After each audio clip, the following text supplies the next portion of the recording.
Welcome back to Critical and Curious, Season 2, Keanu's. It's here, it's happening, we're talking about John Wick. I know a lot of our listeners have been excited for the John Wick Keanu, especially with the third chapter being released in the summer of Keanu. We can talk more about all things Keanu in the summer of 2019. But before we get too far into it, I am Charisse Lepre, and as always, I am joined by Bob Thompson here at the SI Newhouse School of Public Communications at Syracuse University. How's your summer going, Bob? Very well. And I managed to see John Wick 3 after it had been out in the theater for a long time. And it was very interesting because I was there and there were only two parties there, me by myself. And then in walks this family that looks like they had just come from church. The grandpa was dressed in a very nice suit. It clearly was with his wife, that what I thought was their daughter. And then this woman or girl who must not have been over 10. I was about 10 years old. I thought, oh, that's a weird movie choice. So they started watching, they get to the first massacre scene, and the mom goes out with the 10-year-old. And I thought, okay, she didn't realize what this movie was. And she's taking her out and they're going to go shopping. Sure enough, 5 minutes later, they come back with popcorn and candy and they watch the rest of John Wick 3. So I guess in the end, John Wick is really a story about a boy and his dog, and they wanted to see how it ended. Absolutely. And as we come to know, it doesn't end. Oh, I'll say. Yeah. So many things to talk about. I've got, I think 8 pages of notes. But let's begin the same way we begin every conversation. We'll talk about all 3 movies today, technically. We are talking about the story, the character, the narrative, the fairy tale, I dare say, that is John Wick, which includes the original John Wick, which I believe is 2014, John Wick Chapter 2, which is 2017, but does not have a colon. And then the third chapter, literally, John Wick Chapter 3, Parabellum. Before we get into the character, before we get into Keanu, did you have any thoughts on the naming of these movies? Because for me, John Wick was John Wick. John Wick was going to stand alone. John Wick Chapter 2 seemed like an afterthought. And now John Wick Chapter 3, Parabellum, I feel like they're settling into the Bond approach that may continue in perpetuity. Yeah, I think Parabellum, I guess, is prepare for war. That's how I think they translated it. Which is, I believe, not the correct translation. But I think it's not either, but isn't that what they said within the text? Yeah, within the film. Because I think you're right. Yeah. But and I understood that very much differently after I saw the movie, which the movie is really, as you point out, it's a preparation. It's not a trilogy that ends. It's the ending of that film is a preparation for what could be. They could do 7 more of these if they want, or like Bond, an infinite number more of them. However, the difference is that Bond can keep revitalizing itself with new people playing it. I suppose there's nothing that says that 10 years from now, a new John Wick could be cast. But to me, I think I'll have a lot harder time sliding into a new John Wick than I have sliding into a new Bond. I will make... Especially this next Bond. Ah, yes. Lashana Lynch, I believe. Parabellum is a firearms cartridge, right? From, let's see here, according to the Wikipedia, 9x19 millimeter Parabellum is a firearms cartridge that was designed by George Luger and introduced in 1902 by the German weapons manufacturer Deutsche Waffen- und Munitionsfabriken for their Luger semi-automatic pistol. You learn something new every day. So, there's definitely a play on words in the use of Parabellum, and I think the definition of it from a munitions perspective makes more sense, and we can talk about, the former pacifist Keanu Reeves becoming the embodiment of, massacre. I was going to say the poster boy for gun fetishism. Yes. I mean, this goes beyond, yes, there's massacre, and I lose count. I try to count this stuff, but I ultimately have to depend on other people because it's hard to keep count of this.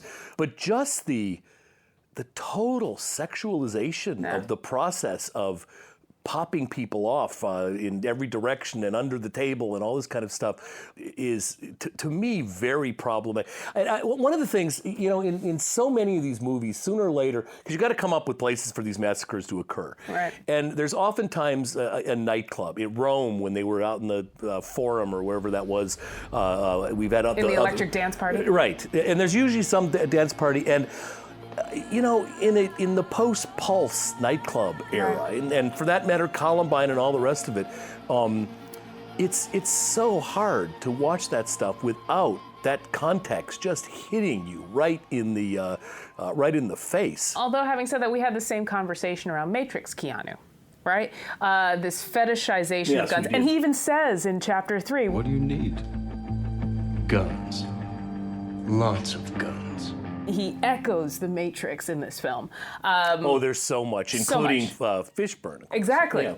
Having said that, for me, I appreciated the strategic use of weaponry until Chapter 3. Chapter 3, it became very self-aware to the point where when they have that fight in the weapons museum, right? And he does gun surgery. Like I wrote a note, he's doing gun surgery where one gun doesn't work, the other gun doesn't work. So he takes the 3 minutes to piece together these two guns to fire one shot, right? It's absurd and hilarious and over the top and points to this fetishism.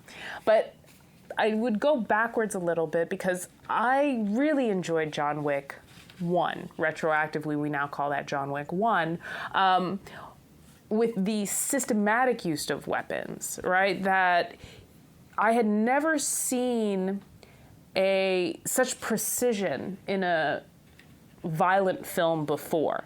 And precision not just in his shooting, but also the way in which he shot, right? So it's always two shots, one to the chest, one to the head, one to the chest, one to the head, systematically with every single... musical. It's musical.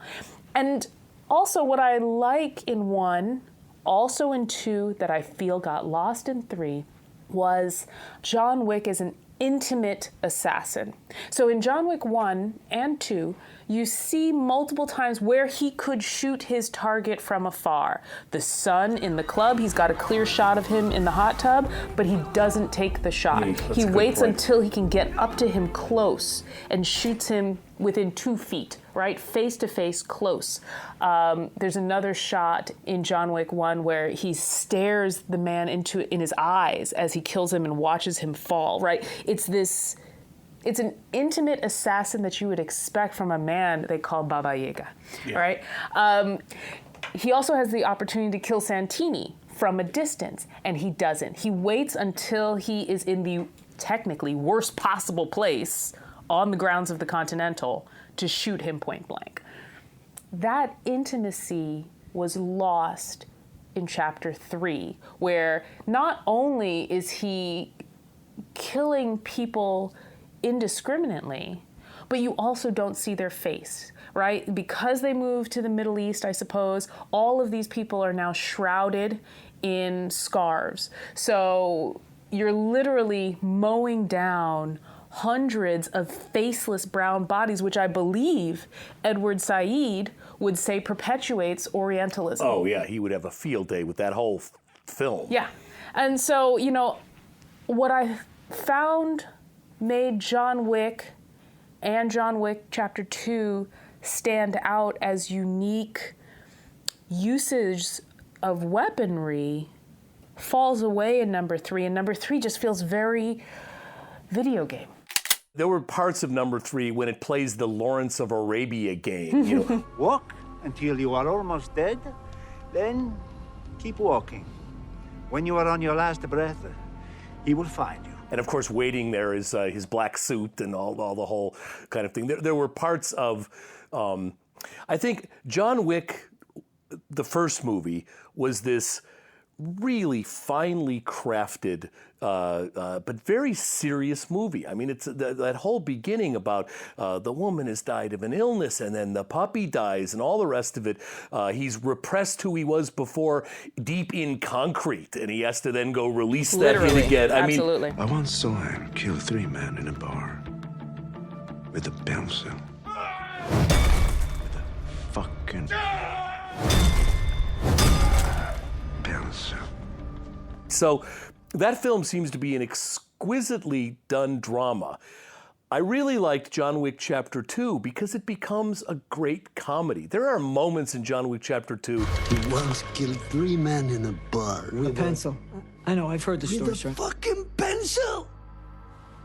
Who the fuck can do that? And then, of course, we finally get to see him do it. I love that line because we see him, to jump ahead to Chapter 3, where he kills a man with a book in a library. Oh, yeah. I think I said... I want to talk about that for like an hour and a half. I think I said explicitly in the theater, who the fuck does that? What I said is another use for literature. Okay, so we've got this very well-crafted drama, Yes. Aristotelian drama in number 1. In number 2, we really move to comedy. When he goes, when he does his shopping, Oh, yes. he's in all of these kind of things, and they go Trousers. Tapered. How about the lining? Tactical. Right? I mean, it reminded me of the Pretty Woman scene, or any number of those. He's getting Huge mistake. Huge. Yeah, right. Right. So I saw John Wick Chapter 2 as it didn't have the gravitas of the great revenge story, which all of us, of course, could buy into. Who doesn't love a puppy? And John Wick Chapter 2, I think, found that new territory, and the comedic stuff was some of my best. So if 1 is a drama, if 2 is a comedy, 3 I found to be a farce. Yeah. And that it really didn't, I don't think it really stayed true to the character. It kind of lost itself. We've got this theater, the director, and all this other kind of thing. And the first 2, I was buying that. There's nothing like a good revenge story. Titus Andronicus, this goes back a long way. And I wasn't feeling it in number 3, which is why in some ways I think number 3 may be the least evil, because it's when you're feeling it that I think is the most insidious. And that gets back to my problem with this whole franchise is how much I like it. I really, and you pointed it out, the musicality, the choreography, the sound of those pops and the 1-2 rhythm, it's got almost It's syncopated. I was going to say jazz, and that's syncopation. Yeah. And then the click when he puts a new magazine in and drops the old one, the sound of a body thudding on various things, from House of Mirrors to whatever. They're beautifully done, and they're set up that you like being, it's like a first-person shooter game. It's fun. In fact, one of the guys gets shot playing a first-person, right in the headset, if I'm not mistaken. Yes, in number 1. And I guess it is the love of it that not only is it gun fetishism, it seduces us into the gun fetishism. There are times after a John Wick movie that I've kind of in bed closed my eyes, and you think about playing I hope you think about playing a gun video game as opposed to shooting people. And I am not one of these people that think, violence in movies causes us all to be violent, or sex in movie causes us all to get pregnant out of wedlock, or all these kind of things. But I am a little disturbed by John Wick in the sheer beauty of the mass killing of people and the sheer exquisite efficiency of it all. So 2 points. To come back to John Wick 3 as a farce, the conversations we had around Fast and Furious Season 1, for all of our listeners who have not yet listened to Season 1, is the absurd over the top. We're going to parachute cars out of a plane. Mm-hmm. We're going to take over a tank. We're going to ride a Lamborghini down an iceberg and take out a nuclear tank, right? Just like amping it up at every single level. And I see... Oh, those are great movies. Yeah. I see John Wick doing the same thing, especially when you get to 3. Because, like, he's on a horse in Manhattan being chased by motorcycles, right? Like, it's... as soon as they came to the horse, I'm like, there's no horses in Manhattan. Who's going to spend land, taking care of horses in Manhattan? No. The horses in Central Park probably live in Queens. Either way, right? It's... Most of the people in Central Park now live in Queens. It's true. So, it seems, I'd like to believe that it's incredibly self-aware. And in reading through some of the responses of Chad Stileski, whose name I'm absolutely pronouncing wrong, the director, in looking for locations for number 3, it took them to the public library because, where can we find locations to have fights that don't make sense? And so, I think that there's something to be said for any given franchise.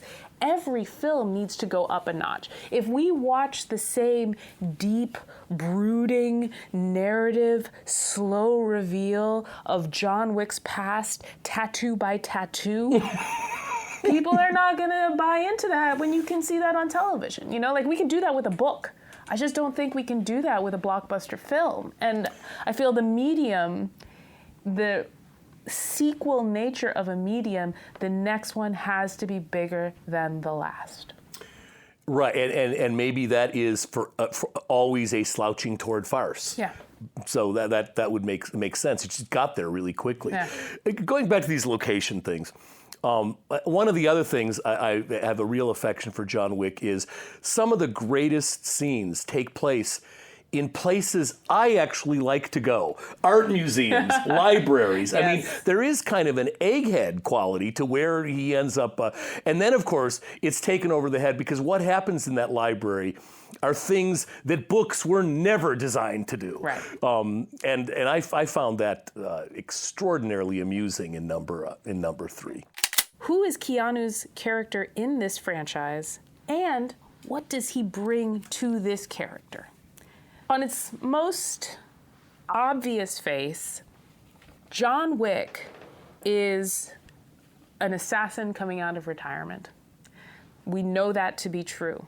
Having said that, we do not know anything about him, and through Chapter 1, each piece is revealed a little bit by little bit by little bit. The whole movie starts off with the flash forward, and I have my own opinions on the flash forwards, but it starts off with a flash forward. We are introduced to this man bleeding out. He climbs out of a car, he's bleeding out, he's watching a video of a woman on a phone. In a deliberately uninteresting car crash. The car is going like 2 miles an hour and thuds into whatever it crashes into. Exactly. So yeah, that was a very interesting way to start this franchise. Absolutely. I'm sorry, go on. No, don't apologize. So then we're like, who is this man? Who is this woman? Why is he dying? Why is his truck moving so slowly? Why is his truck moving so slowly? We are at a complete loss. And then we go back in time and we find that he was a amazing assassin, right? The boogeyman, Baba Yaga, who can kill 3 men in a bar with a pencil. Who the fuck does that? And even though we never... So in short, Keanu Reeves is playing that same character with no backstory. And we are introduced to little pieces of it, but honestly, by the end of Chapter 1, we still don't know much. We only know, at most, that he left so that he could be with his wife. His wife died of an illness. He dug up all the stuff that was still in the basement and sought revenge for his dog. And that's the film. We don't learn his name till Parabellum. Yes, we do not. So learn we don't his even name. know what. I mean, he's called John Wick, but we don't. And who knows that the Parabellum is his real name? But we hear that other name that apparently he is in 3, right? Right. I think that's what they were revealing.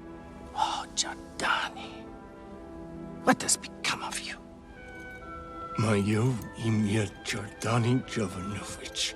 But what I absolutely love is, at no point, in my opinion, when I was watching it, until they revealed that name, it never occurred to me that John Wick wasn't his name. That's right. It didn't. It wasn't like, oh, they call him John Wick. You know, John Wick, his ephemeral name was Baba Yaga. But I assume that he was born John Wick. I assumed that as well. So again, we only get pieces of his backstory, and frankly, by the end of 3, we still don't have his backstory. In fact, we are revealed John Wick's backstory through the stories of others. So when the Bowery King comes in and tells him, Mr. Wick doesn't remember, but we met many years ago, before my ascension, when I was just a pawn in the game. You don't remember me, but you slashed my throat and let me live, which we just saw him do to Common. And I think Chapter 2 is my favorite because Common. Right? We see him kill Common, or, stab Common, tell him... You pull it out, you will bleed and you will die. Consider this a professional courtesy. There is this dark, laconic humor to everything John Wick does, and we never understand why. And isn't that so? It's almost as though this Keanu character has become a type in all of his films. I mean, there's a lot of parallels we can draw, right down to the wardrobe. Yeah. I mean, there are, if you look at just, isolated scenes of some of these things, it could be like one of 7 movies that he's... he looks like Johnny Mnemonic. He looks like Constantine. Exactly. He looks like Klaatu. He is Klaatu. He is literally born into this world that we know nothing about. Right. And it is true. We learn that he speaks Russian, I think, when they try to steal his car at the beginning. We learn in 2 that he speaks sign language because he has to give a comeback to... I think he's got like 3 languages Aries eventually, or, whatever. Right, but we it takes us as long to learn that he has those languages as it would to learn the language. Right. I mean, it is very, very gradual. But it almost seems like that's now part of what a Keanu character is. I mean, he's got just as though he comes with that physical presence. I was reviewing my students' comments on season 1, and a lot of them were drawn to the idea that Fast and Furious is emotional for people, and a chick flick, they're talking about emotions when they're not supposed to. So to come back to John Wick, you are emotionally drawn into the emotionlessness of this man. Right. Well, so in the very beginning, once we take care of the flash forward, the very beginning, the emotion is, and we certainly have emotion in lots of other action adventure, high testosterone things like the Fast and Furious thing. There's a lot of emotion and love story and whatever, but this is incredibly sappy. Yeah, with the and dog. I'm not necessarily saying sappy in a bad way, but. Okay, we get the point that he loved her, and we see her collapse on the bridge right after they've kissed. The pictures are all over. He keeps watching the thing. But then they go nuclear with not only the puppy, but the note. John, you're going to need something, and here's a puppy. And then the way he takes care of that puppy. It's laid on thick. They share, that's the word to Thick. use. They are just slathering it on. They both eat the same breakfast until he's able to get kibble. And then when the dog dies, the way that dog is lying there, and then he crawls over. Yes. And then we see him, once again, Pietà style, cradling that dog. And he does a lot of weeping. Yeah. I mean, this reminds me of, something, a very different genre thing. So that's who I think John Wick starts out as. We get to know him as the person who has repressed the fact that he's performed the impossible task, repressed the fact that he's killed all these people, buried it in a thick thing of concrete, and he's become a loving human being in a relationship that he treasures, who likes puppies. And I think after seeing him as that, it's very clever that they start out that way. After seeing him as that, we then see how that completely gets stripped away and he becomes the robotic killing machine that he once was. And that's why I think they did that flash forward. They couldn't start with weepy Keanu because it would have been too jarring. So at least they're warning us, okay, you're going to see him cry, you're going to see him with a puppy, but don't worry. You're also going to see him bloody, and that means that everybody else around him is going to be bloodier. Yeah. So in some ways, he, as much as he's the same old character that we've been kind of interchanging in different sorts of ways, this one has a little different dimension, I think. What do you think Keanu brings to this franchise? Because for me, John Wick just seems like the ultimate embodiment. I feel like I talked about this when we talked about Matrix Keanu, but the ultimate embodiment of everything we've been talking about for the past 10 episodes. That in it, we can see Buddy Keanu. I want to see the buddy film between John Wick and Jimmy, the cop who comes to his house all the time. And Jimmy clearly knows what's up. Evening, John. Evening, Jimmy. Noise complaint. Noise complaint. You, working again? No, just sorting some stuff out. Good night, John. Good night, Jimmy. That's a great idea for a film. Having said that, I think they're making the John Wick Stars is signed on for a John Wick television show called The Continental, for which Keanu Reeves is attached. So we have Buddy Keanu. We have Cop Keanu. Perhaps not, he's not law enforcement, but we see, him managing this world, keeping it in check.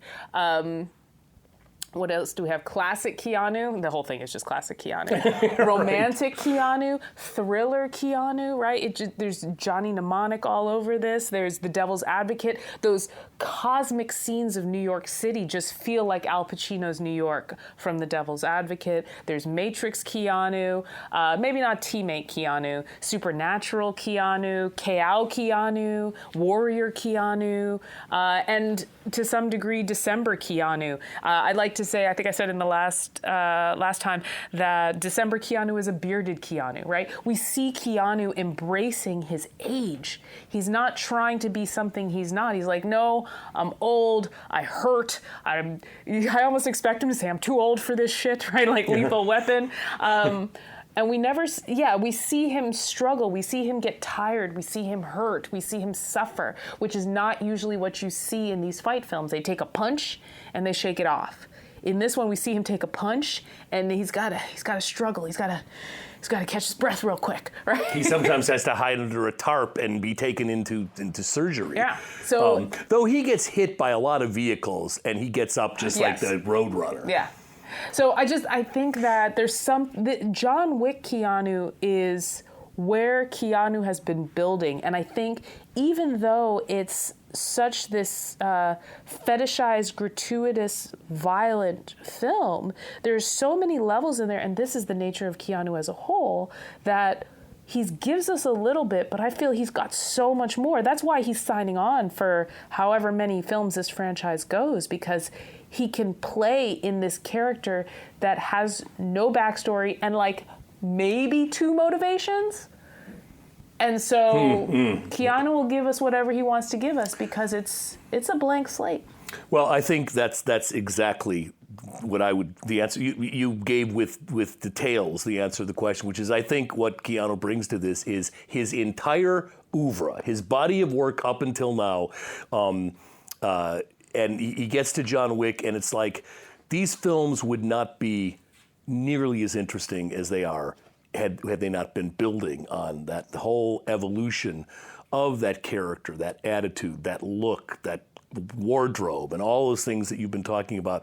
And I think you can't help, especially like we who have been watching this over a short period of time, it's hard not to see this body of work almost as a single, kind of like the Balzac Perez novels. There's a whole bunch of novels, but when you look at them all together, what do we call it? The human comedy or whatever. There is a sense that this is a super text. Yes. And even, you don't have to go too far to even the Shakespeare thing has got a certain, you go back and watch his role there, there's a little bit of embryonic John Wick there as Don John. Yeah. Same name for that matter. So then I have this point, I made a list of how many Johns Keanu Reeves has played. We have Johnny Utah in Point Break. We have Jonathan Harker in Dracula. We have Don John in Much Ado. We have Johnny Mnemonic. We have John Constantine. We have John in Generation We have John Wick. We also have Johnny Silverhand, which is his character in Cyberpunk 2077, which has just been released, which is the video game that he is now a part of as well. Okay, I'm going to count that as a half, John. Okay. Having said that, if we expand that to Jacks, we also have Feeling Minnesota Jack and Speed's Jack Traven. And the reason I bring this up is because John is a very on-the-nose manifestation of the everyman.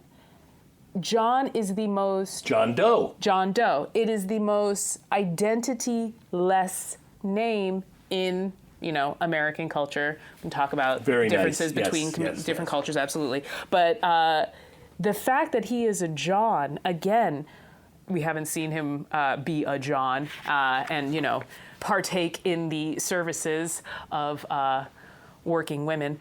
We skipped an episode, and for that I will apologize to our listeners because, time is time. And that's Killer Keanu. And Killer Keanu is 2 films from 2000 and 2001, 2000, The Gift and The Watcher, where he plays killers.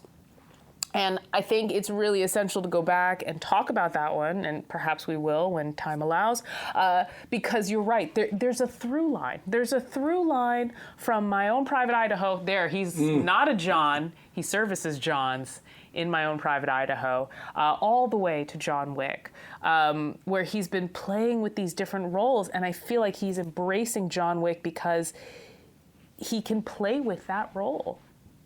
It's that tabula rasa we've been talking about in a number of things. It's a great line in Chapter 2 that really plays wonderfully and comically. He's finally gets to the sister that he's, and she goes, John. He says, Jonah. That's 2 words, but it was beautifully timed. And of course, we see how the link with that phonological similarities of their names. But I did not make that connection. So that's like 9.5 Johns and Jacks that he's played. That's impressive, and I think your interpretation as to why that's appropriate is perfect. It's the John Doe thing. It's the default male name. Absolutely. It's like wearing blue jeans. It communicates nothing. So on that note, what does John Wick to bring to this franchise? It kind of gets at another question of ours that we've asked, how do you want people to talk about, or how does this franchise establish Keanu Reeves as a public figure? We talked about, especially in the case of going back to Buddy Keanu and Cop Keanu, we talked about his corporality as what he brings to the role. This face, this beautiful face, this trim, fit, young body. We see it on display in Point Break, in all of his surfer roles. We see it. He's covered in Speed, but there's that tease under that tight black T-shirt, right? We see it in My Own Private Idaho, that his physicality is part of what he brings to these roles. Even in Little Buddha, right? He becomes the emaciated Siddhartha. But I think he does bring his body to this role, and I just really want to talk about it on a different level, because we never see him without his clothes. And we see him when he's getting stitched up, and we see that motorcycle chest scar when he's getting stitched up, which again conveys things and a couple shot of his back with the tattoos. With the tattoo, right? But it's not, we don't see his fetishized body, but his body is what drives this entire narrative. He's got I want to call it kinesthetic acting, right? So when you watch any of those vignettes, behind the scenes, shots of him training for this film, you see that he is training his body to act. This corporal nature of, it's not just martial arts skills that he had to do for Matrix and has since deployed in other films.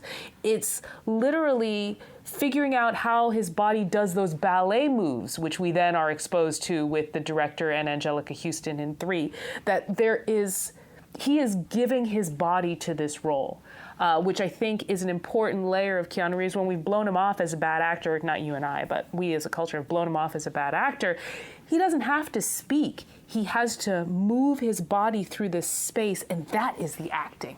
And I think that's what he brings to this role. Yeah, I think that is a very astute description. And it brings us back to that whole thing about bad acting. And we've talked about this before, that the fact that he is, that whatever we call bad acting is crucial to his character. Yes.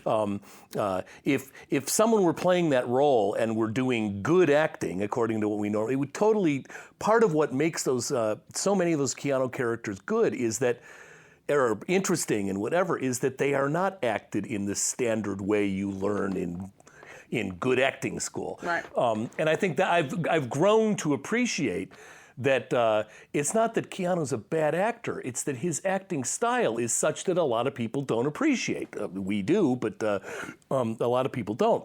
Which I think is also juxtaposed with the deep weeping over the puppy, right? Like that is hammy. It's yeah, that's acting. That's acting. Right, exactly. That precisely. That's the John Lovitz kind of Yeah. thespian. A thespian. And it was disturbing. I mean Right. but it helped really get us to hate whoever made our Keanu behave in Right. this un-Keanu way. But we see him do that, and then we see him transition into Keanu acting. Right. And I think this kinesthetic business you've got is exactly right. I think he is a very much, when we think of physical acting, we often think of slapstick, which he can do and kind of does if you want to identify that with that's what it is. But there is a very strong physicality, and then you can never get away from that face and the voice, which is again kind of indescribable of why it is so appealing, but it is. Somehow his eyes and ears and cheeks and everything came together in a really pleasing way. Yeah.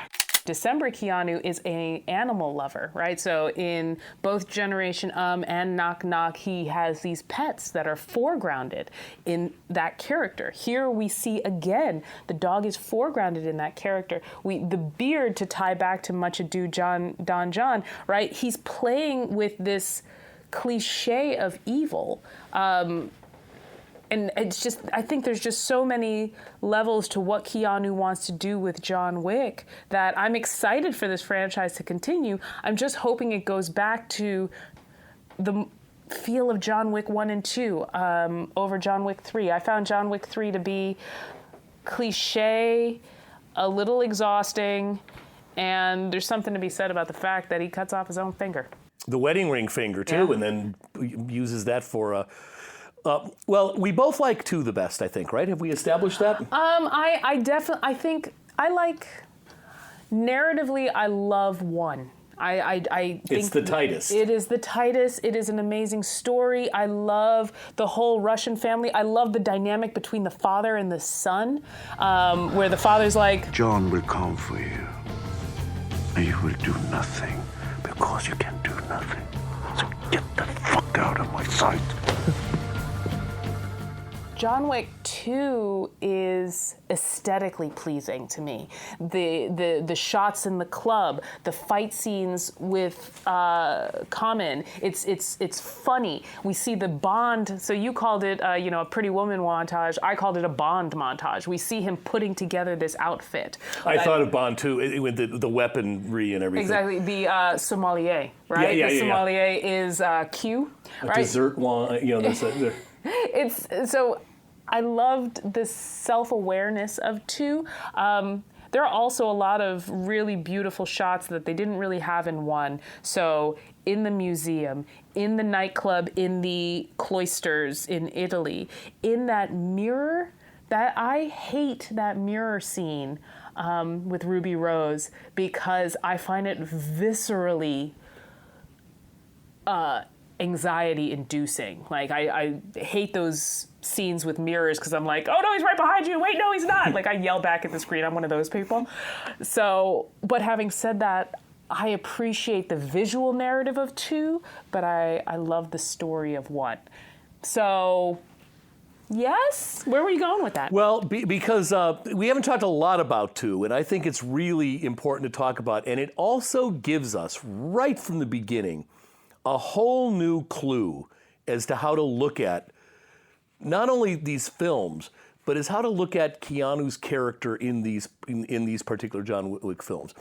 And that is, it spoon feeds us an interpretive strategy in the beginning by opening with Buster Keaton, a silent movie projected upon the outdoor wall of I love that shot. I did too, and I love that film that it was doing, and it was also a vehicle hitting a motorcycle. Yeah. I mean, which we then see happen. We hear the sound Right. for the Buster Keaton, but that is just, I love the layers between the audio and the video across time. And all of a sudden, it occurred to me how much the silent film aesthetic is used in John Wick. We often get, I think both in 1 and 2, big chunks of the beginning of the film are pretty much dialogue-less. Yeah. I mean, so much of that sadness of 1 it goes with, you're hearing his cell phone video. What are you doing, John? Looking at you. What are you doing? Waiting for you. Come here. So much of it is without dialogue. And then in this silent aesthetic, the subtitles are very much like the titles you used to see in a silent film. Later that day, or and then Grandpa returns. We have to read the images. So it's like that opening clues us into, we've been really using a lot of the silent film aesthetic, and it's done in 1 and it's done in 2. And then we get to that House of Mirrors thing, which is a museum display, I think, called Reflections of the Soul. Yeah. I mean, the stupidest museum display. I don't know what museum would put that in there. And they're like in the Met, I think? Yeah. Anyway, so we go in that, and where does that come from? I mean, a million films have done the House of Mirrors thing. Chaplin, The Circus. That's come right out of a classic silent film. Aries, the Ruby Rose character, is silent. She's doesn't speak. So I'm thinking about all this stuff, and then all of a sudden it occurred to me, John Wick reminds me of The Little Tramp. And you think back to all those Chaplin films. The Little Tramp is alone. He's often without a home. He oftentimes is followed around by a dog, not all the films, but the kind of dog at his heel. And that kind of tragic loner that we think of as one of the great characters in cinematic history is consciously being homaged by both that appearance of Keaton in the beginning and that appearance of an old Chaplin bit. And that, after seeing that, that gave me new insight into all of the John Wick films that I hadn't had before. And I needed to be spoon-fed that because I hadn't noticed it on my own until they splatter Keaton in the opening of the film. Absolutely. Yeah, no, I like that a lot. I think the question is what kind of movies would Chaplin be making if he was making movies 100 years later, right, in 2020? Wow, that is a very interesting question. Is there a social commentary in John Wick? Or are we trying too hard at this point? I mean, it's certainly not to the extent of a lot of the other films that we've talked about, but I think there are some very kind of basic human emotions being addressed here. And I suppose one of the biggest ones would be the issue of forgiveness and the issue of revenge. One is very against human nature. Human nature is not to forgive. That's our civilization has to bring that in. And vengeance, I think, is one of the most basic, human elements. Somebody does something and you want to get them back for it. That's what we think of. Exactly. And you can certainly watch animals do this, although I guess they're not as intellectualizing about it. And especially one which works out the guy that, here is a guy that was really good at what he did. And he did something to get out of having to do it that we still don't know the details of, do we? I mean, he helped something happen which allowed him to be forgiven, and a lot of people died when he did that. He achieved an impossible task. Right, which is what it's still referred to this day. Right. So the idea of taking something that you're that good at and giving it up is, I think, an interesting social something. When Ellen died, I lost everything. Until that dog arrived on my doorstep. A final gift from my wife. In that moment, I received some semblance of hope. An opportunity to grieve unalone. And your son took that from me. Stole that from me. Killed that from me! People keep asking if I'm back. And I haven't really had an answer. But now, I'm thinking I'm back. We talk in religion about how all of us has a gift, and all of us, if we're going to make up one body, we all have to do the thing we're good at. What if the thing you're good at is really bad? What if the thing you're good at is making crystal meth really special, or killing people? So I think that John Wick sets up in an interesting kind of way this guy who, for one reason or another, becomes civilized by falling in love with someone. What I don't get is how was he ever normal enough for a long enough time to start a relationship with a woman as nice as Helen was? Right. Well, I think, so one of my other questions is, what's your favorite, Keanu moment? And I think my favorite Keanu moments across these films are anytime he reveals a stash that he will use to save his life, right? So, he walked away from this life, but he didn't. He buried everything he needed to return. So, how did he develop? Maybe they met on the internet. You can maintain an internet relationship while you're... but they've all got flip phones in these things. How do they even get onto the internet? Either way. Maybe they had a long-distance relationship, and eventually she moved to New York to be with him. Either way, but, I love those moments where you get a reveal. Coming back to John Wick 3, I will point out, I enjoyed it up until we got to this sort of cliche Lawrence of Arabia, mowing down brown bodies, that's when I just started to roll my eyes. But I love that opening scene in the library, right? Where he I goes love that in, scene too. That's my favorite scene in the movie. Pulls out the book. There is no book. No one's ever looking for this book. It is a box with a coin, a rosary, or whatever the actual bead crucifix, is. isn't it? Crucifix, and a picture of the wife. And that's it. That's what's in this box. And so, those... The crucifix then used as a ticket to become Lawrence of Arabia. Right. Yeah. So he's got these stashes all over the book. He's got Horcruxes, right? He has separated pieces of his life all over the place. What they are. Where when he has to go back to this life, he has pockets of them everywhere. Which is it's such a cheat, and I thought of this a lot watching 2 and 3.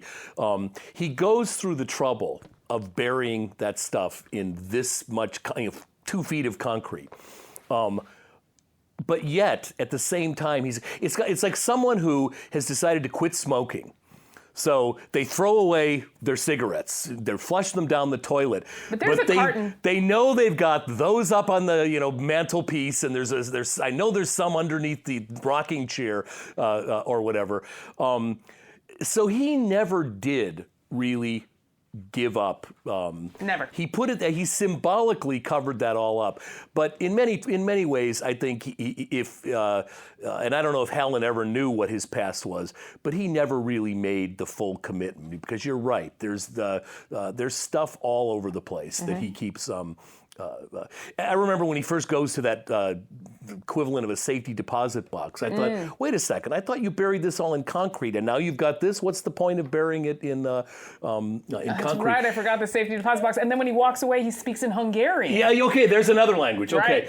Right. So that's another one of those, kind of moments where he clearly never was completely able to let go. And then we get in, what is it, 2, I think, where somebody comes right out and says, John, you know what I think? I think you're addicted to it, to the vengeance. And I think that's probably a pretty good character assessment. He tried to get out. He probably would have stayed out if Helen hadn't died. But there is a sense when you're John Wick and you can do something that good, you're going to find excuses to be dragged back in again. So the wife's name is Helen? What? The wife's name is Helen? As in of Troy, yes. Does that make him the Trojan horse? I was thinking that, put it this way, it's no coincidence that her name is Helen. Absolutely, it never is. So then what are some of your favorite Keanu moments in these films? Well, I'm ashamed to say this because it goes completely against some real problems I have with this film, but the massacres. Yeah. They are, I like I like the shopping scene when the sommelier weapons... Sommelier. Yeah, thank you. Those were funny, and there's, great moments like that, but in the end, what makes these things so fascinating, and when I stumble on the UPN network and they're replaying them, 2 hours have gone by and I've watched the whole thing. Yeah. It's the mass killing. It's the choreography of violence. It's the choreography of violence, the beauty of violence, but I think it's also an ugly human desire that we thrive on that. And by the way, John Wick isn't the first time Carnage, the Iliad, is filled with blades going through eye sockets and all of that kind of thing. But but there is something. What I dislike most about these movies is how much I like them. Because, and I go back to the one of the reasons I'm not complaining about Fast and Furious and stuff, those killings just remind me so much of reportage of public shootings, mass public shootings. And they have the same syncopation and rhyme and rhythms and all that kind of thing. Maybe not as completely, and they're not as choreographed, but I remember those cell phone things of Virginia Tech, that pop, pop, pop, pop, pop. There's something so familiar about that. Yeah, and I guess I appreciate what you're saying. For me, I actually didn't find it very attractive when we got to John Wick 3. It felt... again, we talked about because it brought a political. No, it was about the mass. It was both about the political and the dehumanization of certain people, right? In the first one, we see the Russians, we see all their faces, and the second one is the Italians, and this one it's Asian, South Asian, and East Asian. Faceless others, and we could definitely talk about the. Guy from Iron Chef as the fanboy, just to speak about becoming a farce, right? I gotta tell you, I've been looking forward to meeting you for a long time. I'm a huge fan. John Wick.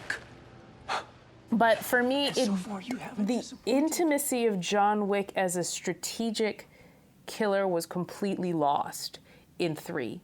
Especially in the back half of 3. I like when he is moving through the world and all these assassins are trying to get him and he has to take out each one of them one at a time. I appreciated that. He doesn't have a semi-automatic weapon, but he might as well, right? It felt...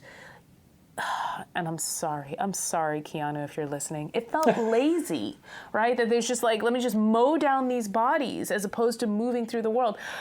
Having said that, we have to talk about Halle Berry, and we have to talk about those two dogs. I forgot about them. Yeah, that the two dogs become more strategic killers. She's got these two weapons moving around her, which was, in my opinion, more beautiful and more choreographed than what John Wick was doing in those same scenes.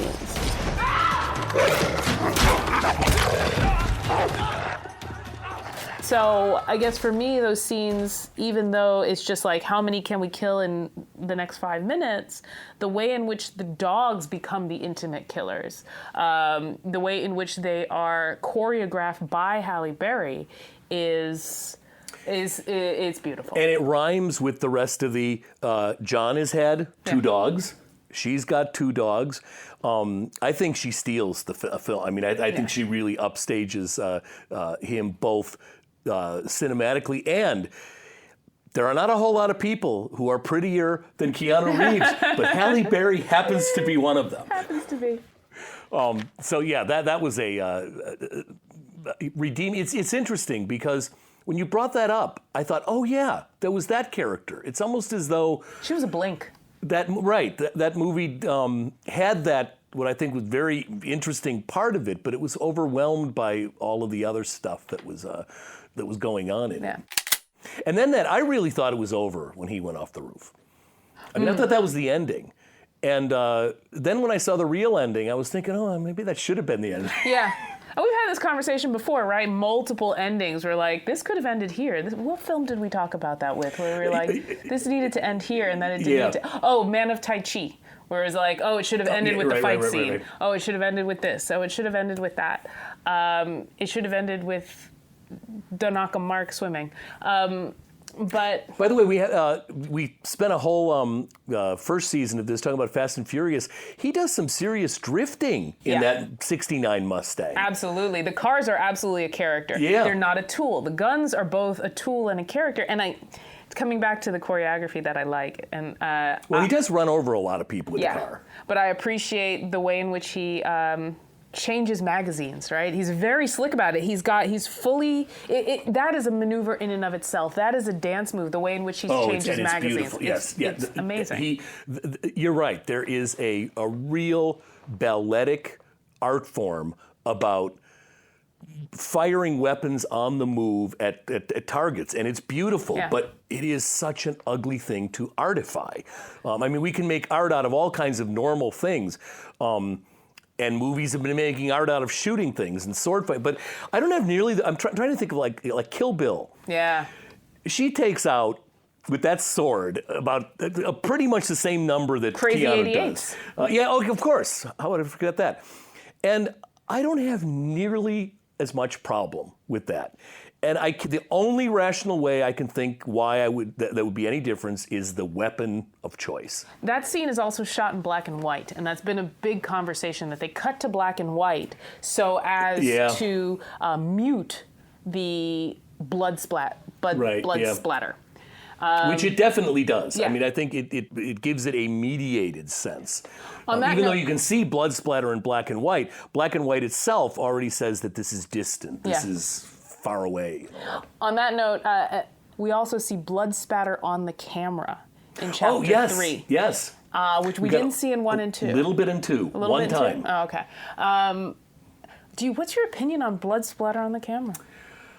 Well, I suppose it depends on, for one thing, if you're not committing to the fact that you're self-conscious that this is a production, then I don't think there should be. A blood spatter on a camera reminds you that there's a camera.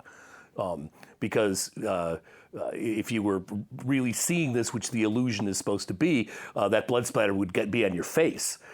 So I always think that kind of thing immediately brings to our attention the mediated nature of this. And John Wick movies are not terribly meta or self-conscious. The Buster Keaton thing laid a new level of symbolic and dramaturgical interpretation, but there's not a whole lot of snarky, self-referential stuff.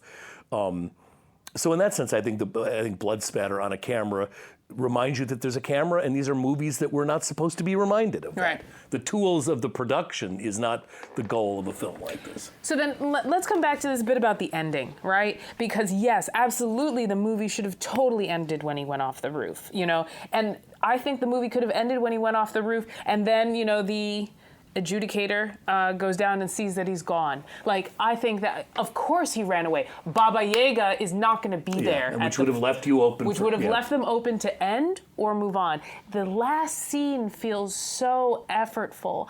It really took me out of it. And petty. And I'll make this point that although it was nice that, it's nice to see that the Bowery King survived the 7 cuts. Yes, okay, that was nice. That was kind of cool. But I want to talk about the way these movies link together, because I feel that it's very similar to The Matrix, right? The first movie could have stood alone. Absolutely. It is The Matrix. It is John Wick, period. The next two need these second halves to the title after the colon. Chapter 2, Parabellum, Reloaded, Revolutions, right? But then more importantly, John Wick 2 ends with him talking to the guy who runs the Continental, whose name I'm blanking on, and he's like, I'll get you 1 hour. So we waited 2 years for 1 hour of time to pass, and then we watched the second half of this, watch the second piece of the second movie. That 2 and 3 are effectively one film, and that is how they shot The Matrix. We only had to wait 3 months for the second one, but that those were 2 parts to one story, and the same thing here. Again, the way The Matrix ended, we have the architect and the Oracle. The Oracle is talking to the little girl, and she says, "Do you think we'll ever see Neo again?" And the Oracle says, "I imagine that we will." And that vagueness allows the movie to end, but lets you hope that it's going somewhere. Right. That subtlety, that finesse was gone in number 3, and I was fine with, he ends by saying what? He's pissed. Yeah. Let me ask you, John, how do you feel? 'Cause I am really pissed off. You pissed, John? Are you?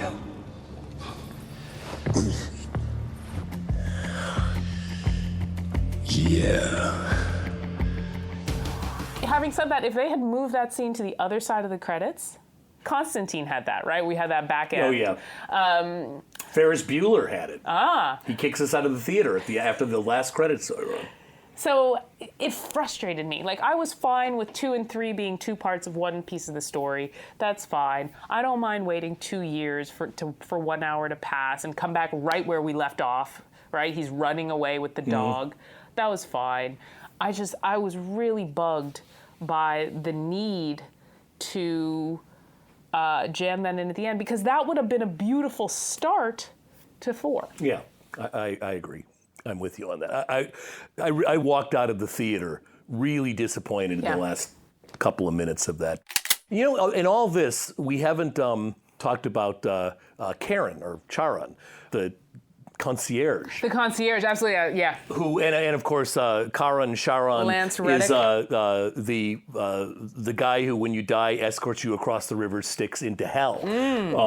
And in 2, Do you board? I'm sorry to say so that this facility does not.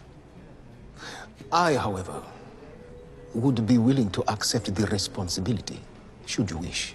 he dog sits through the entire movie. Yeah, I really appreciated that character. Again, there's something about John Wick, the universe of John Wick is the universe of Keanu Reeves, right? To see Lawrence Fishburne come back, Stu Mari come back, right? That there's this aura around him. I'm excited that Angelica Houston is part of this. Oscar winner, Angelica Houston. One more Oscar winner that Keanu adds to his list of people he's worked with. Absolutely. And in that interview, she did an interview, I forget with what outlet, but she said, I generally don't like violent films, but I like this film, right? When she chooses to be in a violent film, she doesn't fool around. Yeah. She's right for it. And there's actually another spin-off that they're thinking about doing, The Ballerina, that explores a woman who is part of this community as well, these Belarusian Roma. So we find out that, John Wick is Belarusian Roma. That's something. I'm all down for a John Wick prequel. How did he get here? That was definitely a reveal. Well, we do need a prequel because, and then the question is, in the whole, as you're putting them together, do you do a movie in the time that he's actually with Helen, which I would just theoretically find hard to watch. Right. I think. The whole notion of the Continental, and then of course we find out in number 2, chapter 2, that just like the Best Western, it's a chain. Yeah, absolutely. You can get Continental points, which you actually can. The Continental Paris, it's like Disneyland. Shanghai. The Continental Carrier Circle. And the idea of this, and it's of course so contrived, but this honor among thieves, these assassins who do horrible things, but in the confines of this become civilized. That great scene when Common's character, when he and John Wick are fighting, and then they go through the glass and they're in the lobby. And then they have a drink. They know each other's favorite, drinks to order. Yeah. Gin, wasn't it? Yes. Bourbon. Right? Yeah. You working, John? Yeah. Right, so. Yeah, working, John, or hardly working. It's almost got that kind of feel. Yeah.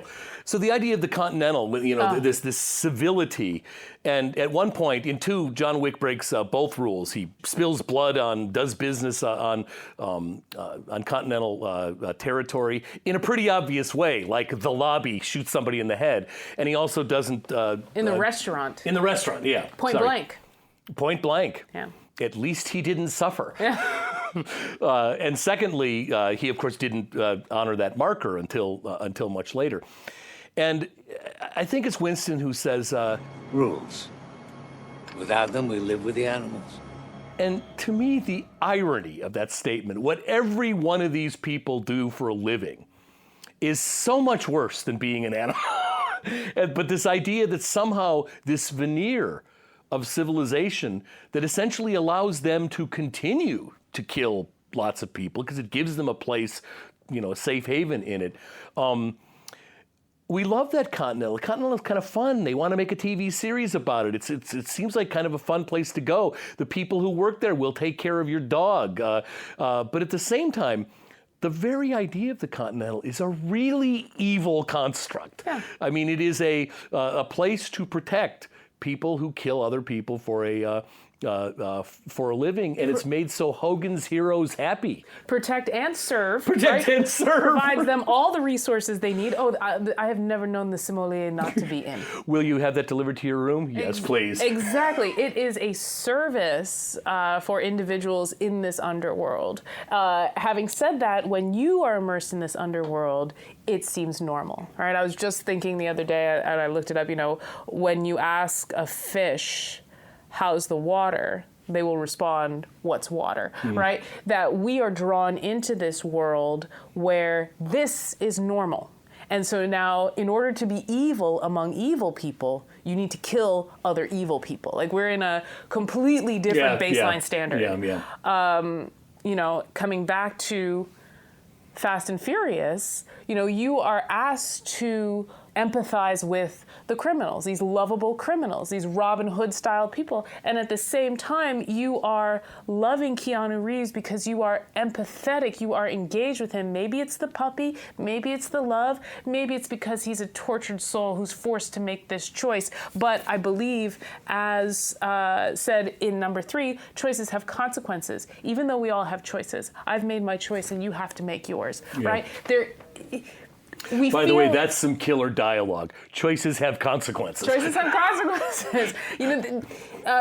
We don't see him as a killer. We've rationalized his behavior, whereas Santini, right, Ruby Rose, Ares' character, all these other people, even when Winston throws him off the bridge or the roof, how dare they do that to our Keanu? Because our Keanu is better than everybody else. Yes.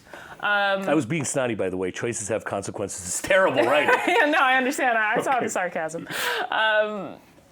But that's also... I see what you're saying, yes. That's also the joy and value of a Keanu Reeves movie, right? Like, I'm going to give you this one line, and it's not subtext. It's super text. It's going to help you, That's right. He gets a lot of lines. And it works in that delivery that he's got, which is that almost... I always call it robotic, but it's really not robotic. But there is that sort of almost... the same emotionless efficiency with which he dispatches people. Yeah. We watch his body move through this world, and his mind and emotions come along. And I think that there is definitely something to be said for kinesthetic acting. Yeah, no, I think you hit the nail on the head with that. So what do you know about the next installment? I don't. I haven't looked too much into it. I know that they're about to explode this franchise and explode this world with the television show, the spin-off movies. There is a John Wick 4 coming, but they're waiting to see how... They say they were waiting to see how the public responded to this film, but that last scene says, no, you're not. You're not waiting for anything. You're not waiting for anything. If you wanted to wait, you would have allowed him to disappear into the night, much like Neo does when we think he's dead, right? But you didn't. Yes. You had Lawrence Fishburne be petty as hell. The numbers are, the box office for 2 was twice what the box office for 1 was. And the box office for 3 met total box office for 2 within the first 10 days, I think I saw reported. So a lot of people saw John Wick 3 that may not have seen 1 and 2. In the theater. Or in the theater, right. So most of them, you're right, most of them probably saw it. So clearly this franchise has been evolving as far as its audience size. So then one of the questions I had for you, for us to close out, was given the franchise shows no signs of concluding, what are you most excited for in the next film or TV show or whatever, the next installment of this franchise? And what is your biggest fear? And I think that I like that question now that we've had this conversation about what has happened between 1, 2, and 3. Like, my fear is it will just become cliche, body count, Chuck Norris, just like self-parody. I mean, self-parody. would be my biggest worry if I were producing these things. Non-conscious self-parody. That's the worst. Well, yeah, which is even worse. But I don't know if that's even possible because Keanu Reeves is inherently he can't already be non-conscious. He's like, we need to get in a woe. Can we get a woe in? Right, which would make it interesting one way or the other. Right. You're right. But that I think three descends into farce, but still has some redeeming whatever. Mm-hmm. But if it continues on that whatever, this whole and maybe self-parody is a bad word. I think cliche where it just becomes one more. And they keep having to try to top it. Right. I guess for me, I felt what I liked about 3 and what I didn't like about 3 was it felt like a collection of really great scenes. They're like, let's have a scene where he battles people in a historic weapons museum, and they have to break glass to throw knives at each other every single time. Yeah. Let's have that is a pretty good idea for a scene now that you mention it. Let's have a horse outrun the motorcycles. Oh, that sounds hilarious. Let's have a scene where we see the 2 dogs moving around Halle Berry and she just like fires them. Like there's some film where they have control over things through their hands. I feel like it's a Star Wars movie, but it just felt like a hodgepodge. The whole Continental, when the Continental gets taken over, right? Like all of those are individually beautiful scenes. With 2 busloads. I love how the 2 buses pull up. Yeah.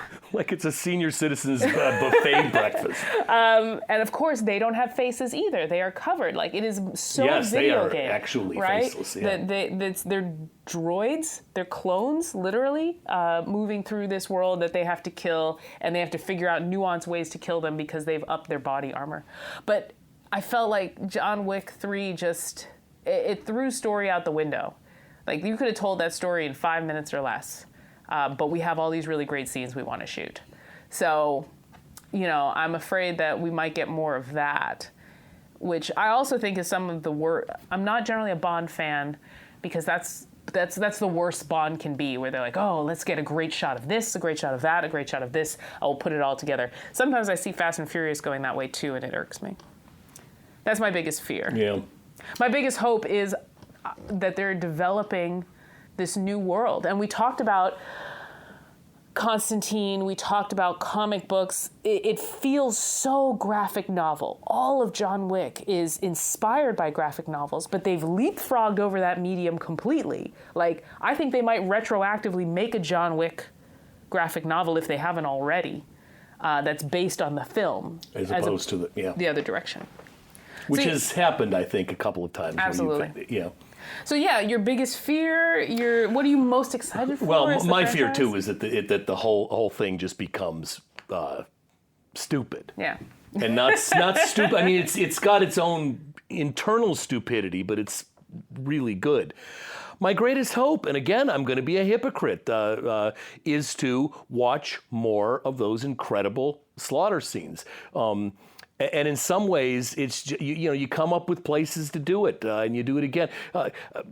I enjoy watching ballet. I don't quite care as much whether they're swans or whether they are seasons or whether you love seeing beautiful pas de deux, beautiful choreography.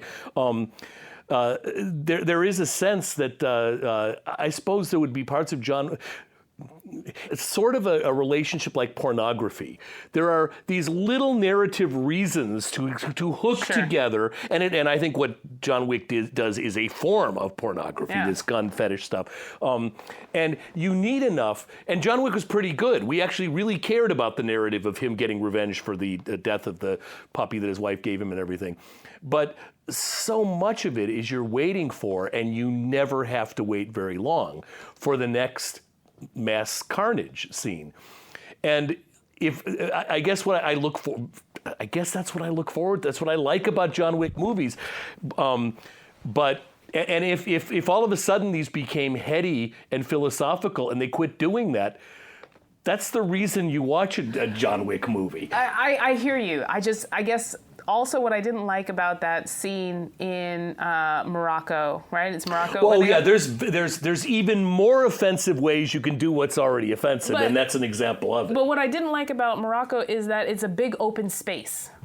So for me, the beauty comes when he has to navigate other people, the intimacy, who's behind here, what's behind the mirror, right? You have to avoid this waitress because your target is on the other side of her. Like it's much more strategic. When it's a big open space and the goal is to kill everybody who is not Halle Berry. That is the goal, right? There is no nuance needed. There's no skill. You don't need to hide anywhere, maybe behind a pillar. Yeah, you're right. That's why I didn't like.